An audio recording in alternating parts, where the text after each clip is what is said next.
warahmatullahi wabarakatuh. Silakan Kak Hasan. Ada apa ini? Kok main kesini?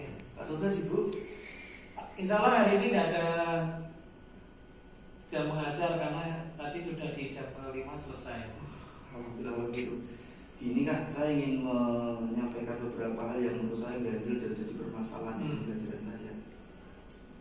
Jadi ada masalah di pembelajaran? Iya.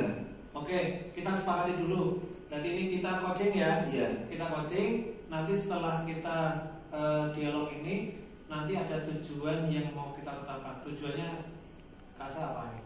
Harus ada perbaikan. Perbaikan untuk Pembelajaran yang tadi yang kemarin saya lakukan itu, ya. kemudian pembelajaran yang berikutnya minimal lebih baik lah. Oke. Menurut versi saya. Oke. Jadi setelah nanti kita bicara ini, nanti ada perbaikan. Jadi tujuan percakapan ini adalah perbaikan strategi belajar Kasa di kelas gitu ya? Iya betul. Oke. Boleh tahu masalah apa yang dihadapi? Sebetulnya saya harus mengatakan ini Kak. Jadi, tapi kalau tidak saya utarakan, saya tidak bisa menemukan perbaikan apa yang ingin saya lakukan. Oke. Nah, jadi begini, pembelajaran yang saya lakukan kemarin itu sungguh sangat tidak bermakna menurut versi saya. Karena materi tidak tercapai, bahkan anak ketika selesai hampir selesai pembelajaran saya lakukan refleksi, blank semua, tidak tahu apa yang tadi disampaikan di kelas gitu. Jadi anak kondisinya ketika saya memberikan ceramah materi ke kelas, itu anak ada yang bicara sendiri, ada yang main pesawat-pesawatan, ada yang lempar, bahkan ada yang jahilin temennya, ada yang tidur, ada yang apa, izin ke belakang tapi nggak kembali, segala macam, dengan segala macam kericuan yang ada. Dari 32 siswa paling hanya 1-2 siswa yang fokus. Dan itu fokusnya karena memang mereka mohon maaf di kelas tidak begitu banyak temennya. Nah, jadi harapan saya sih nanti ke depan di kelas yang sama saya akan melakukan perbaikan. Gitulah. Itu yang saya bingungkan. Oke, berarti boleh saya identifikasi ya. Jadi Kak Asa kemarin mengajar di kelas berapa nih? 8D. 8D ya. Oke, di 8D situasinya semacam itu tadi yang digambarkan. Oke. Berarti fokusnya kurang. Betul. Perhatiannya kurang. Betul. Oke. Menurut Kak Asa masalahnya di mana? Kenapa situasi kelasnya semacam itu? Kalau saya melihatnya dengan versi saya, anak-anak seperti itu gara-gara mereka terlalu monoton belajarnya. Saya hanya menyampaikan satu arah gitu. Saya menggunakan metode ceramah ya, satu arah. Saya ceramah dari A sampai Z, bla bla bla bla bla bla bla gitu. 2 menit 3 menit anak fokus. Setelah itu blank. Saya suruh diem, ya diem 3 detik 5 detik, kembali lagi. Saya teruskan ceramah, anak kembali lagi, begitu. Oke, berarti identifikasi masalahnya jelas ya. Saya juga bisa membayangkan bagaimana kondisi kelas ketika anak tidak fokus. Pasti guru juga kehilangan mood belajarnya juga. Oke, kalau menurut Kak sendiri strategi strategi yang dilakukan waktu itu kan ceramah ya. Iya. Nah, ada nggak bayangan strategi baru supaya menghadapi hal itu? Saya sempat berpikir kalau misalkan saya melibatkan keaktifan siswa dengan menggunakan strategi dan media pembelajaran, kemungkinan akan fokusnya beda kali. Oh gitu. Jadi kemarin belum pakai media? Belum. Saya hanya menggunakan strategi ceramah saja. Strategi ceramah, kemudian tidak menggunakan media. Tidak. Oke. Akibatnya seperti yang tadi disampaikan. Kemudian nanti setelah ini rencananya strateginya akan seperti apa? Nah, rencananya saya ingin melakukan menggunakan kinestetiknya anak itu, kericuhannya anak itu saya gunakan untuk mereka ini aktif nih. Cuma aktifnya saya limpahkan ke pembelajaran, dan untuk melimpahkan aktifnya dari rame ke fokus pembelajaran dengan sama-sama aktif, itu kan harus ada pemicunya nih kan? Iya. Nah itu yang belum saya temukan. Kayak pemicunya apa sih ini loh? Gitu. untuk membuat itu. Kalau misalkan membuat media, nah media ini seperti apa gitu. Oke, Kasa pernah bikin media? Pernah. Nah, media yang pernah dibuat apa? Waktu itu saya membuat PowerPoint. Oke, PowerPoint. Oke, saya tahu. Kak Asap jago bikin PowerPoint. Kenapa kemarin nggak digunakan? Karena waktu itu saya pikir ini materi yang cukup saya sampaikan dengan ceramah di kelas tersebut. Ternyata saya salah. Cepat anak itu menyampaikan kemarin di kelas yang lain pakai video Pak, kok ini nggak pakai? Sempat menanyakan seperti itu. Saya nggak bisa jawab. Saya hanya diem waktu itu. Terus saya alihkan ke langsung saya ceramah saja materi ini. Padahal perangkat infrastruktur ada ya di kelas? Ada. Ya. Oke, berarti nggak ada masalah di situ? Nggak ada. Oke, berarti masalahnya hanya media yang tidak digunakan. Betul. Oke. Terus kemudian media selain PPT, PPT ya tadi ya? Iya, PowerPoint. Kalau yang mau digunakan nanti untuk kelas ini, karena melihat begitu aktifnya, kira-kira apakah cukup PPT? Saya kira tidak. Karena PPT bagi kelas yang pernah saya ajar itu sudah familiar. Wah, PPT lagi. Dan saya ingin sebuah media yang baru, yang sekiranya itu anak cuma tidak bisa tidak hanya melihat, tapi juga bisa mendengarkan gitu. Kalau media semacam itu nanti bentuknya jadinya apa? Kalau bisa melihat dan mendengarkan ya pasti jatuhnya ke video. Oke, video ya. Oke. Berarti untuk materi ini nanti di kelas berikutnya.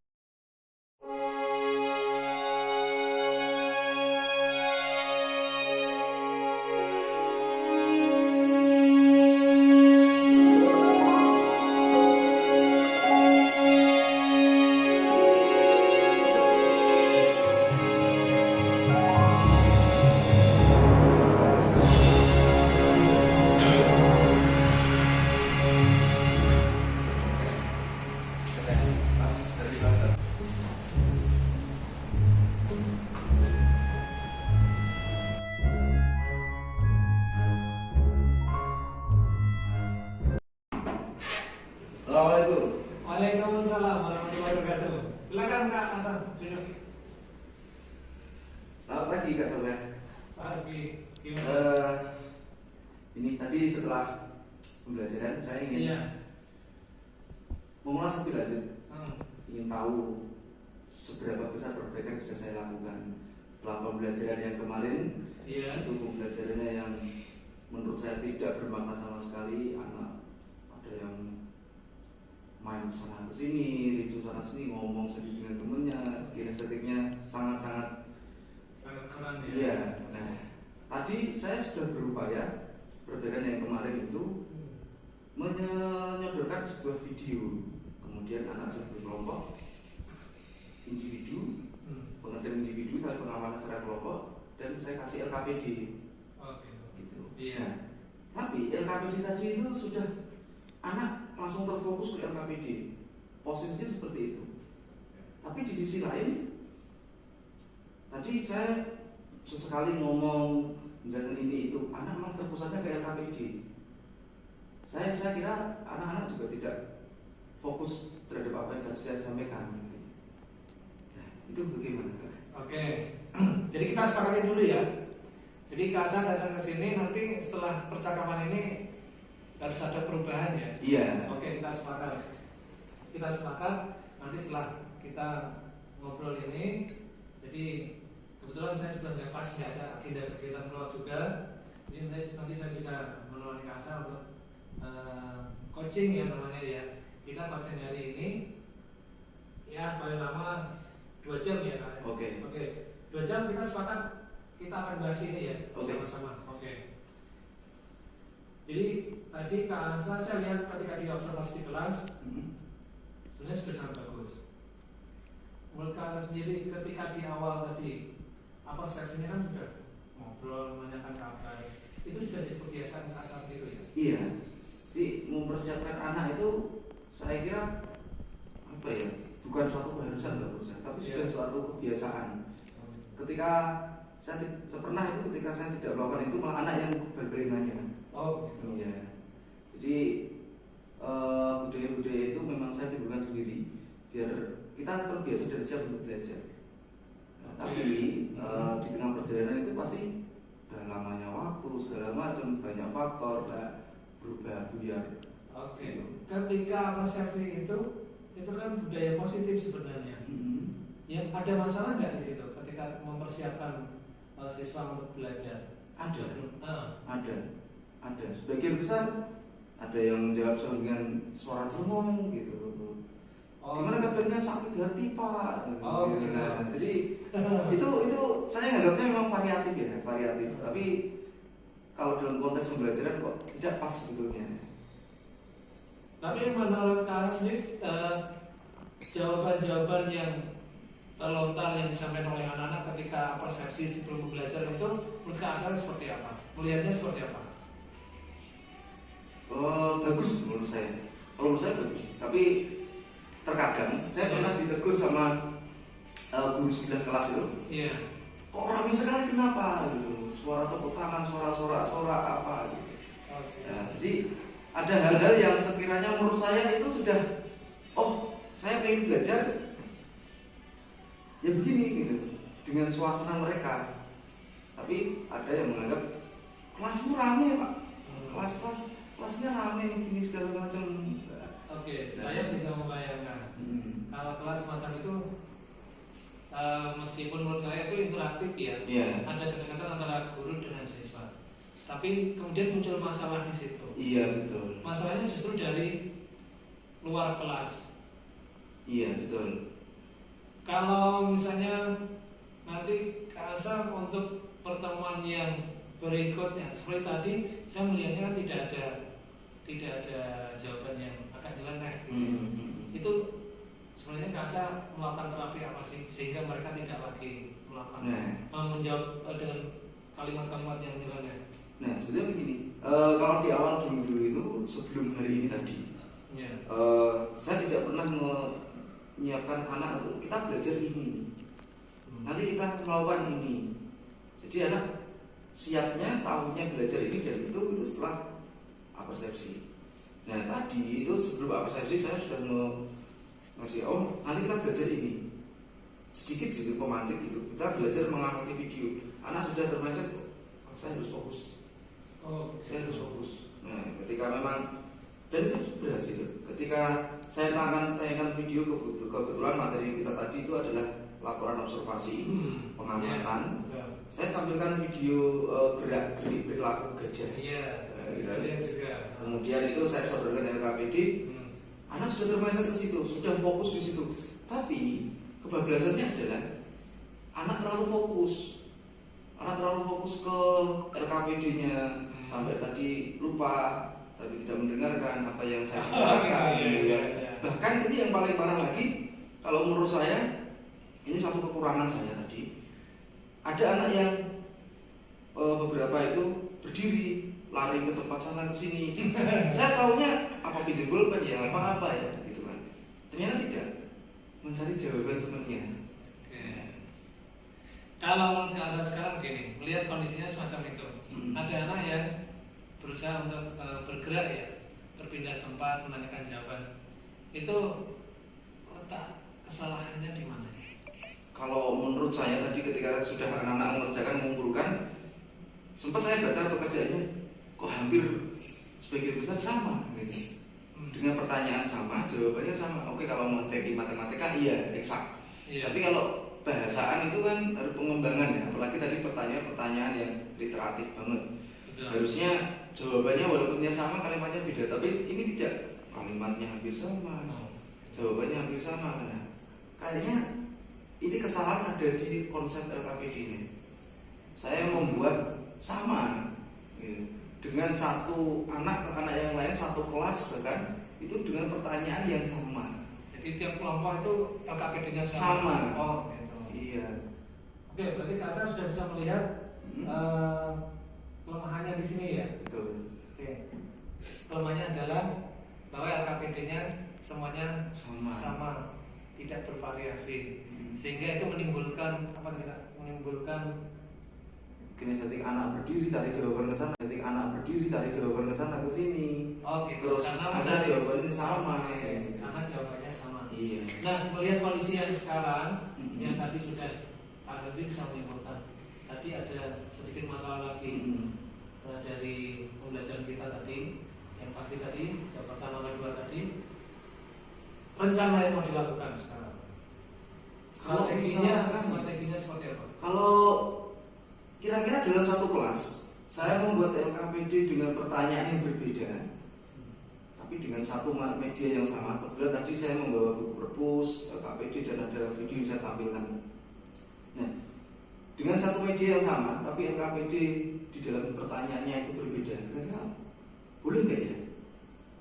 Oke, sekarang tujuan belajarnya apa? Mengamati. Nah, mengamati. Ketika mengamati itu perilaku yang diharapkan dari siswa, Kak Asa bisa menentukan nggak? Harus bisa. Jadi anak itu ngerti, oh apa sih yang saya amati? Misalkan nih gajah. Iya. Kalau tadi LKPD yang saya buat, salah satu pertanyaan adalah jelaskan bentuk perilaku gajah ketika sedang makan. Hampir semua jawabannya sama. Oke, berarti karena itu di situ. Iya. Nah, sekarang sudah punya bayangan. Ketika satu tugas yang sama menimbulkan dampak yang semacam tadi, nanti ada poin yang berbeda, tak? Maksudnya tugasnya yang berbeda itu yang tetapi tidak boleh keluar dari tujuan pembelajaran itu seperti apa misalnya? Berarti biasanya begini, tugasnya kalau seandainya tadi mungkin bisa dilakukan ke depan dengan pertanyaan berbeda di LKPD-nya. Contoh, sama-sama mengamati gajah, perilaku gajah. Kelompok pertama mungkin saya kasih pertanyaan, jelaskan perilaku gajah ketika makan. Yang kedua, jelaskan perilaku gajah ketika mandi. Yang ketiga, mungkin jelaskan bentuk tubuh gajah.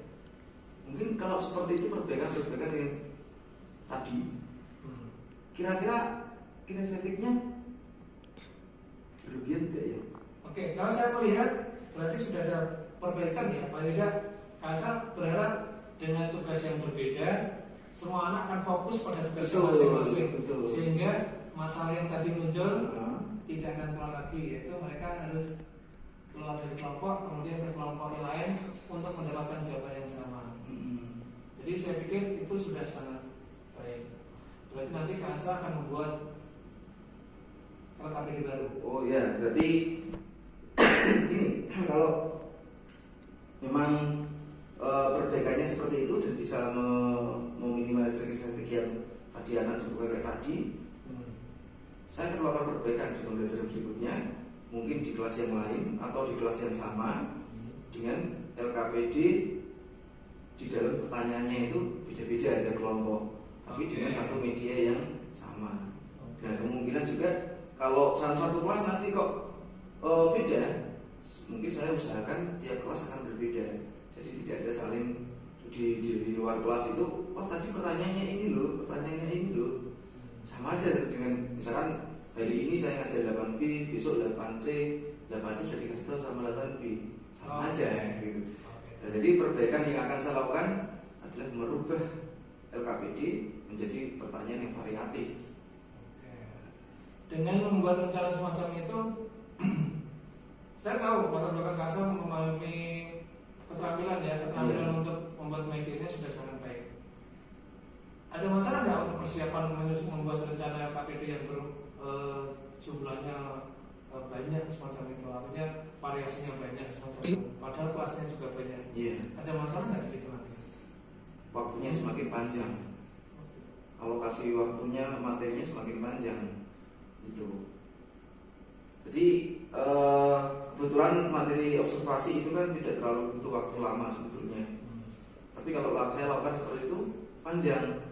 Nah, tapi kalau saya tidak melakukan itu, nanti materi yang lainnya terpacunya dengan materi yang pertama, langkah-langkah yang pertama, semua pertanyaan satu kelas sama. Jadi pikir saya observasi ini adalah pancingan untuk anak-anak berkonsep bahwa materi yang akan datang itu semua tidak akan sama. Oke, berarti yang paling penting sekarang saya melihat bahwa Kak Asa sudah menemukan ya, ada poin penting ketika kenapa proses pembelajarannya tidak maksimal karena LKPD-nya. LKPD-nya hanya satu tipe. Betul. Kemudian Kak Asa akan membuat berbagai variasi LKPD. Betul. Sekarang kemudian muncul masalah, nanti akan jadi perpanjang. waktunya akan lama untuk mengatasinya masalah yang baru. Sehingga ketika kita membuat satu perbaikan, tetapi sebisa mungkin justru tidak memberikan dampak baru lagi. Kira-kira ya mungkin perbaikannya saya akan membuat tugas produk kali ya. Kalau tugas produk kan bisa dikerjakan di luar kelas. Oh begitu. Bisa dikerjakan di luar kelas. Okay. Tapi itu juga nanti akan berdampak ke materi yang lain juga. Waktunya semakin panjang lagi. Nah, ini ada saran nggak? Kalau menurut Kak Asa untuk alokasi waktu sendiri, masih memungkinkan nggak untuk jika memang satu pertemuan jadi 2 pertemuan, itu masih memungkinkan nggak? Tidak. Dengan kondisi yang seperti ini, saya kira tidak. Apa begini ya? Langkah perbaikan itu akan saya gunakan di materi selanjutnya. Oke. Berarti materi ini tetap dituntaskan dituntaskan. Iya. Tetapi metodenya akan diterapkan di materi berikutnya. Oke. Berarti perbaikan LKPD-nya mulai kapan? Berarti 2 hari setelah hari ini. Karena kelas ini tadi adalah kelas yang terakhir. Besok 2 hari masih ada 1 kelas lagi, 4 jam pertemuan, 2 hari. Setelah itu baru masuk ke baru. Oke. Berarti kita sudah sepakat ini kayak saya. Sepakat. Jadi Kasa sudah bisa menemukan masalahnya dan sudah punya strategi untuk perbaikannya. Oke. Dan itu akan dilakukan 2 hari ke depan. 2 hari ke depan. Oke. 2 hari ke depan. Kasa butuh daya dukung yang lain atau bisa dikerjakan sendiri? Saya butuh daya dukung yang lain, misalkan media yang baru. Kalau misalkan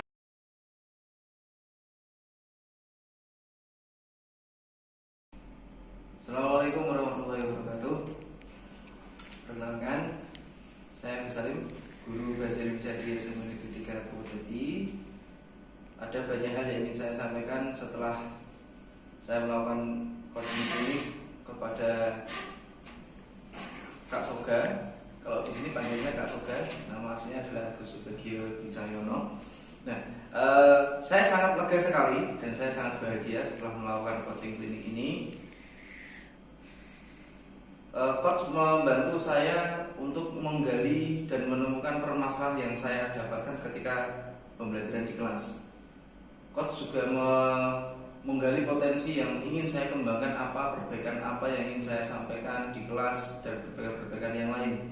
Nah, kemudian dari coach ini saya juga bisa mendapatkan sebuah pelajaran penting, yaitu sebuah pembelajaran haruslah bermakna dan berdiferensiasi. Artinya dari pembelajaran 1, pembelajaran yang kedua, ketiga dan seterusnya ada perbedaan. Jadi untuk melakukan kebutuhan terhadap siswa itu juga akhirnya terpenuhi. Nah, yang tadi saya lakukan pembelajaran sebelumnya, saya membuat monoton, tidak terpenuhi. Ketika saya sudah melakukan coaching klinik ini, coach menyampaikan dan menggali betapa penyesalan saya terhadap pembelajaran yang sudah saya lakukan kemarin-kemarin. Karena anak sudah terlalu kinestetik sendiri, tidak fokus dan segala macam. Nah, ketika setelah melakukan coaching klinik ini, coach menggali potensi saya. Coach memberikan gambaran bagaimana sih yang harus saya lakukan dengan cara menggali, membuka dan memberikan stimulus-stimulus yang ingin saya kembangkan di pembelajaran berikutnya. Ya, akhir kata, saya akan melakukan perubahan. Saya berkomitmen saya akan melakukan perubahan yang lebih baik di pembelajaran berikutnya dengan cara dan metode dan strategi yang tentunya berbeda dengan metode dan strategi sebelumnya. Harapan saya ada kebermanaan pembelajaran yang saya lakukan setelah perbaikan ini Dan dampak positifnya adalah saya bisa mengembangkan lebih jauh lagi media dan materi apa yang ingin saya sampaikan. Terima kasih. Assalamualaikum warahmatullahi wabarakatuh.